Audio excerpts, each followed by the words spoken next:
legalizefreedom.com. Why are we here? Where do we come from? Where are we going? From the nature of reality to the future of humanity. Listen without limits. Unchain your brain. Change your thinking. Change your life.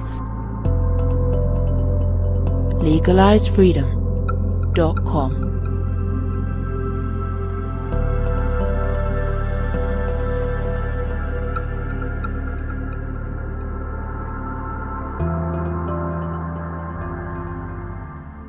Greetings and welcome once again to legalizefreedom.com. I'm your host Greg Moffat, and my guest today is Carl Abrahamsson, who joins us to discuss his book, Source Magick, The Origin of Art, Science and Culture.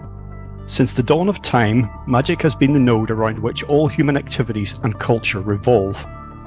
As magic entered the development of science, art, philosophy, religion, myth and psychology, it still retained its essence, that we have a dynamic connection with all other forms of life. Exploring the source magic that flows beneath the surface of culture and occulture throughout the ages, Abrahamsson offers a magical anthropological journey from ancient Norse shamanism to the modern magic of occultists like Genesis P-Orridge. He looks at how human beings relate to and are naturally attracted to magic. He examines in depth the consequences of magical practice and how the attraction to magic can be corrupted by both religious organizations and occult societies. He shows how the positive effects of magic are instinctively grasped by children who view the world as magical. Sharing his more than 30 years of experiences in the fields of occulture and magical anthropology, Abrahamsson explores ancient and modern magical history to reveal the source magic that connects us all, past and present. Hello and welcome, Carl, and thank you so much for joining us once again on legalizefreedom.com. Hi, Greg, and thank you for having me. It's good to be back. Time flies. It feels like yesterday I was on here, but now I'm back. Yeah, and we're pleased to have you. Now, you've got a new book out at the moment. It's entitled Source Magick, The Origin of Art, Science and Culture. And this is actually a sort of an anthology, a collection of essays, articles and talks that you've given in the past. So our conversation is going to be pretty wide-ranging and inspired by some of the topics and thoughts in the book. Just before we dive into that, for listeners who don't know, give them a quick potted bio. I have, for many years, enjoyed calling myself a magical-anthropologist. And what that means is that I'm very interested in magic in itself, and also how it relates to culture and how culture relates to magic, and how it's been very intertwined with human culture, basically, from very early times when we had sort of this shamanic core and onwards throughout the millennia, and then, you know, working by proxy in organized religions and philosophies, etc. So magic has always been with us, and it's still with us. And today we have this fascinating phenomenon that we call occulture, just like the book before my previous book. and so I like to look at these things. I like to be immersed in magic in many ways. As professionally, I'm an author, I'm a writer, and I write about these kinds of things and also about other things. And I also write fiction, and that delves out, also this sort of expands into filmmaking and a bit of music and stuff like that. But mainly I am interested in magic. Okay, well, you mentioned the word occulture there, and that was the key word in the title of one of your previous books, and we did an interview around that. So and listeners will find that linked up on the interview page for this one. Interestingly, if you know, I don't know how long this has been the case, but if you now do a internet search for the term occulture in whatever your favorite search engine is, it turns up, I mean, just almost countless results, which is really interesting. Mm-hmm. That certainly didn't used to be the case. No, absolutely. No, it's I tend to call it occulturation. You know, when things move into main culture or mainstream culture, and then it creates kind of an occulture if the impetus or the sparks come from something that's been specifically occulted. And I call that process occulturation, just like there is another anthropological term called acculturation, when cultures meet, so to speak. And I find that this has been moving very quickly. And I think it has to do with joint forces of thematic presence in mainstream culture, also the expansion within academia, both in terms of history of ideas and also history of religion, and I'm sure there are other fields as well that can sort of contain these studies of occulture. So it seems that it's an exponential increase of presence in the main culture, and I think it's good. And I think I've written about that before and talked about it a lot.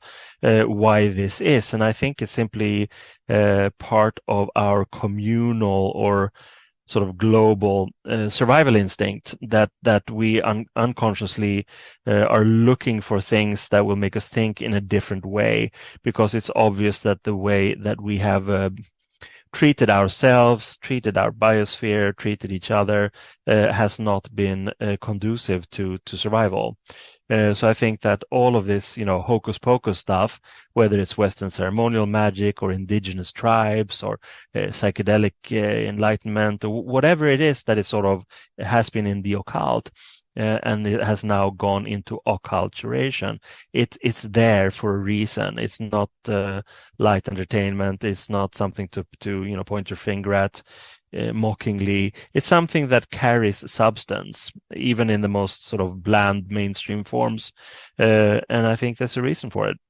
Well, for my part, I would say that off the top of my head, at least 50%, if not more, of the podcasts I produce boil down to basically what you're saying is like offering different ways of looking at yourself, looking at the world, looking at other people, looking at the cosmos, and it's the future of the species is at stake, really.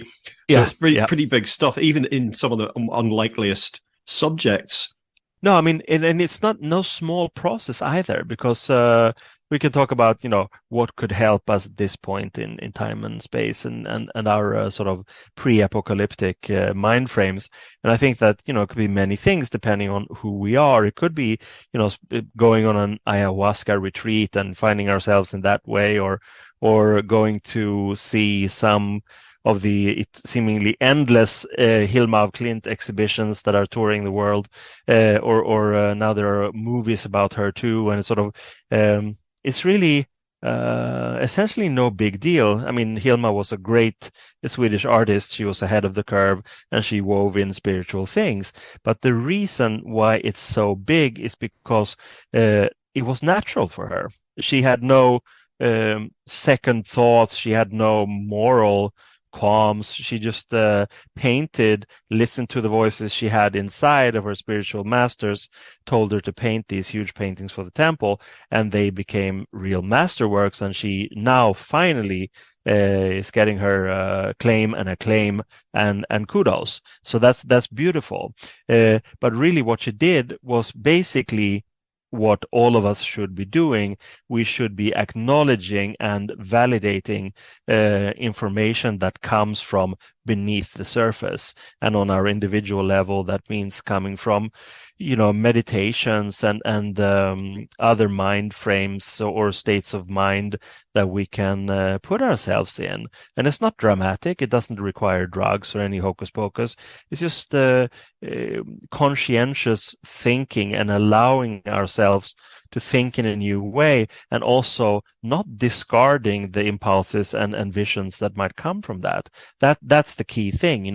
We have to take whatever it is that we find on the inside seriously, just like, big artists like Hilma did, or some tribe in South America, or someone in Africa, or an Asian shaman, or some people immersed in Nordic magics, or Wicca, or any of these things. everything is good if it leads on to these potential self-realizations that can help individuals in their individuation processes. Because if you don't start with yourself, then it's going to be very hard to build something together. There needs to be a joint acceptance and acknowledgement of the fact that we are, for good or bad, in the same boat together. Now, as mentioned, this book, the new one, is a sort of an anthology, collection of pieces from different time periods, on ostensibly on different topics, but there are certainly common themes woven through there that, red lines that join them together. One of them, certainly for me, it comes up again and again, is this idea that in culture, in society, even in world events and events beyond, we're missing a lot of meaning or failing to see any meaning whatsoever, because we are perhaps not aware of or not looking at basically hidden dimensions, other aspects that lie beneath or behind what's unfolding in the five sense 3D reality. And because that information is sometimes missing, that can be actually most of what's going on, which is why there's so much bafflement in our species about, for example, why we seem to have this death drive. People don't understand why we're, basically, seem to be like on a suicidal path. It doesn't seem to make any sense, because if you talk to most people, that's not what they want. People talk about, sure, they talk in disparaging terms about other people and about the species in general. Human beings being a cancer on the planet is a fashionable trope, but most individuals don't want to sort of die a horrible death immediately. But that seems to be what's in store for us, perhaps not as individuals, but as a species in the medium term, if we don't change the way that we think about things. No, absolutely. That's exactly it. And I think that if we talk about, we're very far from the center, we're very far from the middle path. It sort of seems that this pendulum, existential pendulum, is swinging quite extremely, and we have, for instance, war on European soil again. And I mean, that's something that when I grew up was kind of not unheard of, but it was sort of hard to fathom that it could happen again. Then of course we had the civil war in Yugoslavia, or those regions in the 90s. Then now 20 years later, there's the Ukraine-Russian conflict. And it's kind of, if you look at these leaders, they are really remnants, these strongmen leaders, they're remnants of an ancient time. It's like classical empire building. It goes together with empires. And it seems that we should have learned, because so many times they have popped up, and it always ends in dismal scenarios for a lot of people, of course, but mainly for the dictators themselves. And I mean, it's really sad that people cannot learn from history. And then, of course, you can have scenarios in which, in certain countries, it's not allowed to teach history or certain aspects exactly for that reason. However, the world as a whole, and now with the internet, it is possible to make assessments and understand what history is and what history has contained. And the fact that if you have a kind of, not a monoculture, but a mono rulership, basically a dictatorship, that is never good. It's not good for the people, and it will end really badly for the dictator. And it seems to be tied in with kind of an addiction to power in itself, that usually goes hand in hand with empire building, meaning when a region, a country, or a nation, or just an area becomes so wealthy that corruption becomes, it seems to be inherent in human culture, unfortunately. And then it just snowballs from there, and everybody wants to have the power, and those in power will cling to it. And that's when everything else becomes and everyone else becomes subservient to the will of one or very few people, and they are never looking out for the people. They're only looking out for themselves, and these are just very, very plain and basic facts. And I think it's going to be very interesting to watch the sad, unfortunately, escalation of this Ukrainian war and how it will end, because I think after this hurdle, in a way, I think people will realize that let this be the last one. Let this be the last dictator, because we have other much more serious issues and problems to deal with. So it's almost like it's a distraction from the real problems. The problems of the people in power in Russia are sort of kind of timeless, petty problems that unfortunately cause a lot of problems for a lot of people, but they are pretty clear. The dynamics are clear, whereas the greater dynamics of biotopic issues are so much more abstract in a way. We don't really know how to or if we can handle them, but those are the ones that we should be focusing on. So it's almost like it's a kind of a highly unnecessary diversion or irritation, like a sore on a skin, where in fact the body is diseased, but everything is focused on some kind of petty sore on the skin. So I really hope it works out, because it's so pathetic. It's so pointless, because humanity has been going through these things so many times throughout history, and one would think that it's high time to learn, but unfortunately, doesn't seem to be the case.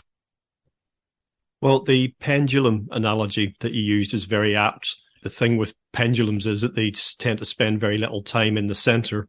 Yeah. They pass through. And when we say center, I'm not thinking of like some kind of, middle of the road mediocrity. I'm thinking more in terms of balance. Yes, absolutely. I mean? So, like in our personal lives, for example, or relationships, any aspect of life, whether it's individual or societal or global, extremes are rarely sustainable. The pendulum always wants to come back to the center, and eventually I suppose that's where it comes to rest, but then something else sets it off again. I suppose we look at that, we have to think in terms of millennia, I suppose, in terms of human history, to see that dynamic in action. Turning to talk about the word magic, obviously that's in the title of your book, and some listeners might be thinking, well, what's magic got to do with anything of what we've discussed so far? Now, I'm going to get you to put magic into this wider context, or what you see that as, what that means to you, what you see, how you see that operating in the world. But the term itself is so loaded, isn't it? Because just like if you say astrology, people think you're talking about horoscopes in a cheap newspaper, without the understanding of the wider subject. And when you say magic, they think of either stage magic or of something basically that doesn't exist. It was of former ages, witches and wizards and all that sort of thing, something that we now see in the movies. And I know that when I had the parapsychologist Dean Radin on to talk about his book, Real Magic, and he's written a nice review of your new book. But he said that he was actually quite reluctant to put the word magic into the title of his book. But the publishers, having looked at the content, they really wanted it in there because it was, it is an eye-catching, provocative word to use. Yeah, absolutely. It's a big question or several, but I mean, yes, it is a catchy title and it's very attractive and it has a sort of a magnetic pull, but that in itself leads on to the fact that there is substance there, because usually what we're attracted to is something that we feel drawn to for very, I would say, instinctual reasons. And again, magic has very much to do with potential survival. And yes, there are different sort of essays and themes in the book, but the main ones are that magic is so central, so quintessential to human culture, and it's always been there. It's only in, let's call it, modern times, and I don't mean like from 19th century, but further back than that, but sort of civilized times, that it has been pushed aside for proxy structures that take on the original function of magic as being completely integrated in the tribe, for instance. That's a good model to look at, because the tribe is small.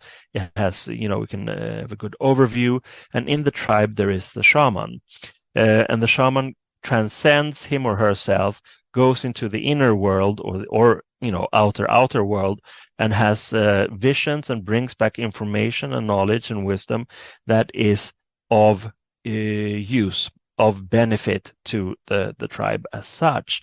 That was there from the beginning and has traveled in our genetic package as part of the survival instinct, because the information that was given by the shaman helped people to make decisions, either the leaders did it or communal decisions, that made them prosper and survive.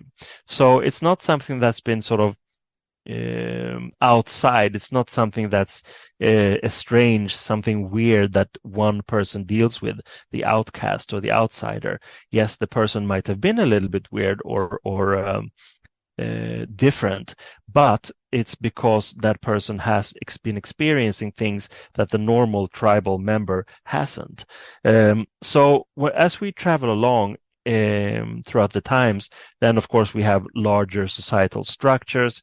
We have little towns, agrarian cultures pop up instead of nomadic, but the nomadic also exist parallel to that. And when it grows simply in numbers, you can't have that personal relationship to your shaman. So something else comes in, the proxy people, little congregations, little religious systems, priests that relay information that may actually not be shamanic at all, meaning not coming from this gnostic relationship to their inner selves, but might already be in tradition. So it means they become interpreters of tradition rather than getting first-hand knowledge from their own inside spheres. And of course, that as we move along even further closer to us, it just snowballs and becomes completely agnostic in a way. That's not the real meaning, but I mean, it's so distanced from the personal experience of information where it actually comes from. So this thing that we've had genetically and that we still do is connected to the survival instinct, and it's not something that we can discard, because it will make itself heard. It will make itself known again, and that again is exactly what's happening now with the occulturation. But then, of course, we have magic also on the level that I find very important also, which is also featured in the book, and that's individuation, meaning the individual's process of refinement on the path to finding meaning, existential meaning. And in that, I ascribe that, call it a magical process, because you transform something from one thing to another, and preferably then something that has been lower or worse into something that's higher and better. There's no religious connotations in that. It's just something, you've been perhaps depressed and haven't found your way, and then suddenly you find your way and you move towards your goals, and that will make you happy. That will make you find meaning. So in that sense, it's magical because you do transform yourself. You go through a metamorphosis into something, a character that finds meaning in life. And I don't think we can strive for anything more. And when you find that meaning, then you will be apt to or be able to understand. The concept of empathy is more pronounced in people who are happy themselves, who are satisfy themselves, because if you're constantly frustrated or aggressive, then you don't really care about other people. You become a cynic instead. So if we want to solve this overall catastrophic situation, we need to fix ourselves as individuals first, and that's a magical process. And the way it works on a larger scale, larger perspective, is that we need that communal magic that comes from looking at information in new ways, looking at where information comes from, and also the interpretation. And that is inherently magical also. In our contemporary culture, the term magical thinking is a byword for delusional thinking, really. You know, wishing impossible things, as the Cure sang back in the day. But in children, we see what we would also identify as magical thinking in a way that young children especially will come out with. They'll look at the world in this unfiltered way, you know, unblinkered way, and they'll have thoughts and insights, and some of which, you know, sounds to adults just like harmless nonsense, but they have this more integrated way of seeing things. And although there are psychological changes that take place in humans as they grow, you know, approximately age 6 and age 12 and age 18, and, you know, our thinking does change. Of course, it's largely shaped by culture and society these days, and, you know, in education systems, for example, and starting with your parents, of course, you know, your family members, those around you, basically the closest to you. And often if they have suffered from any of the, whether they experience it directly or not, but this sense of meaninglessness in, you know, the early 21st century, or the idea of there being no purpose to anything, and matter is all that matters, of course, that's bound to filter through. And that's one of the great tragedies, I think, of probably the entire scientific age, really, of the last couple of 100 years at least, but certainly the second half of the 20th century, now into the 21st, is this feeling that, for better or worse, even if you go about your life with a smile on your face, ultimately there's no meaning or no purpose inherently in anything. And if you can find meaning in anything, it might be through your work or a relationship or acquisitiveness, you know, maybe, you know, your car, your house, your whatever it happens to be. So, but the idea of there being any higher meaning or purpose, no, that's just magical thinking once again. Absolutely. And I think also it's very interesting because, as you say, it's almost like a derogatory term. However, it's very easy, and I've tried to present this as a premise, or it's not a theory, but a premise or an idea, is the fact that magical thinking is the foundation of empiricism. Because, you know, people talk about empiricism as that, no, it's the truth and it's rational thinking and it's like pristine and it's you know, the power of deduction and all these things. However, the foundation of empirical thinking is magical thinking, because if you go back, what is it that they're working with? Well, they're working with theories. A theory always begins in a speculation. So it basically, whatever in which, you know, whichever natural science that we're talking about, it always begins with magical thinking. The speculation that what if ? What if we split this atom? Is it possible to split this atom? Is it sort of really thoughts that, you know, 100 years ago would deem them unfit to work? They would be regarded as insane. You know, so this also how science catches up with itself in a way. But again, schematically, what the empirical method that we hold, it's almost like a religious thing. It's like, it's the religion of worshipping statistics, you know. There is always something at the very foundation, and those are the crazy notions, those are the crazy ideas and potential situations that can be churned and checked and double checked and potentially end up as something not only usable, of something of good usage for a lot of people, and of course thereby also profitable. But there's no scientific theory that's been validated that has not begun with magical thinking. That concludes part 1 of our interview. Part 2 will be available soon in the subscribers area at legalizefreedom.com. legalizefreedom.com